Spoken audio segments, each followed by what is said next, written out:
All right, time to go over area and circumference of circles, okay? And your learning target is I can find the area and circumference of circles.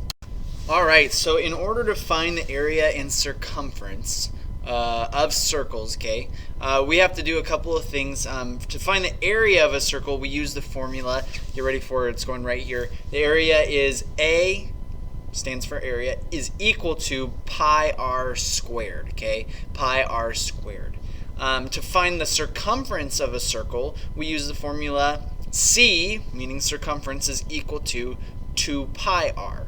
Or you could do pi times d, where d is the diameter, r would be the radius. But let's go ahead and just write in there. You could write both of them if you want to, but it's C equals 2 pi r.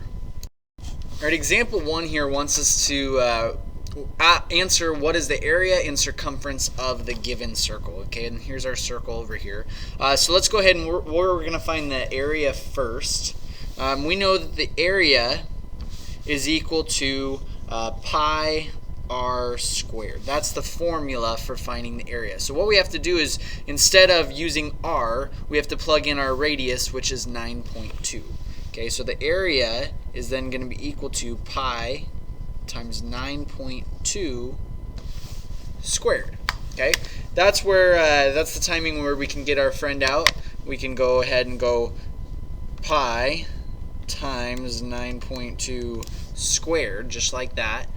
Press enter, and we get 265.9. 265.9. So the area is 265.9. Don't forget to label yards squared. Okay, that's the area. Now we also have to find the circumference, and remember the circumference is 2 pi r.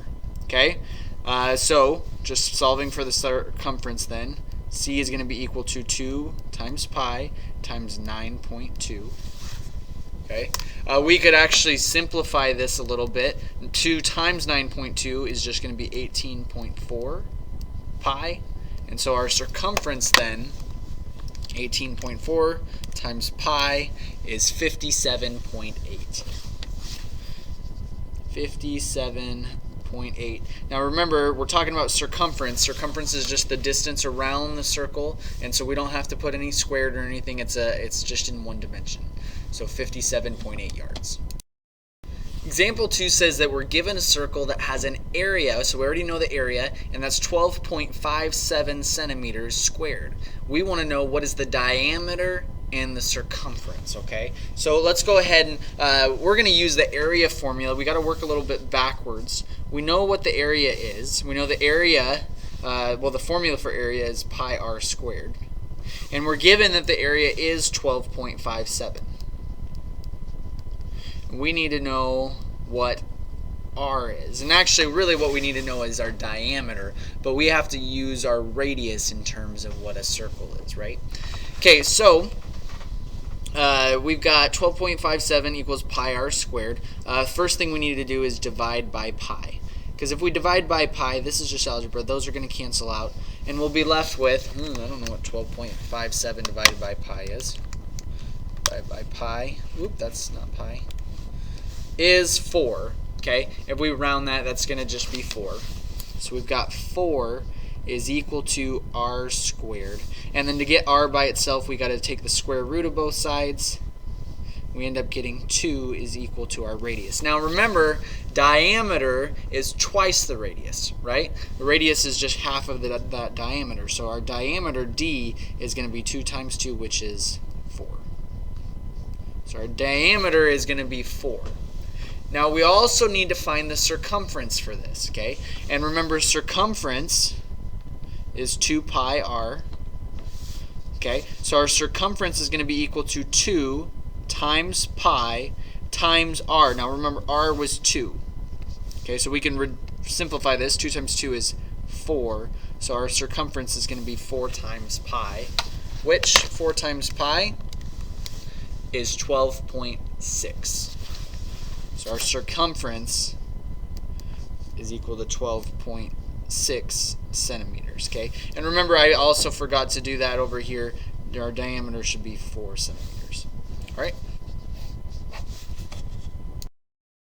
All right, example 3 says we have a circular garden and it's enclosed by a fence that measures 26 feet long. Okay, that means that the entire distance around the circular garden is 26 feet. That would be the circumference, right? We want to know how big in terms of area is the garden. Okay, so we've got our circumference. Remember the formula for that is 2 pi r. So our circumference we already know is 26, and using that information we can actually figure out what our radius is going to be. Okay, so we need to get r by itself, and to do that we have to divide by 2 pi on both sides. Okay, those will cancel out and we'll be left with r is equal to, let's get our friend out and try to figure what this is. Okay, now I want you guys to see something. Okay, if I do 26 divided by 2 pi, I get this number right here. Okay, now do you really actually think that the radius is going to be larger than the circumference? There's no way, right? What the calculator is doing here is it's taking 26 divided by 2, which is 13, and then times pi. Okay, that's not what we want. We don't want 13 times pi. We want 26 divided by 2 pi. Okay, so we have to put that 2 pi in parentheses. Then we get 4.13. Okay, which is just 4.1. So our radius is 4.1. The other way you could have done that is you could have reduced the fraction first. 26 and 2 cancel each other out to be 13 over pi, and you would have gotten the same answer of 4.1. Alright, so now that we know what the radius is, that it's 4.1, we can figure out what the area is, because remember area is pi r squared. So our area is going to be pi times 4.1 squared. Now remember, I've been telling you guys this a lot.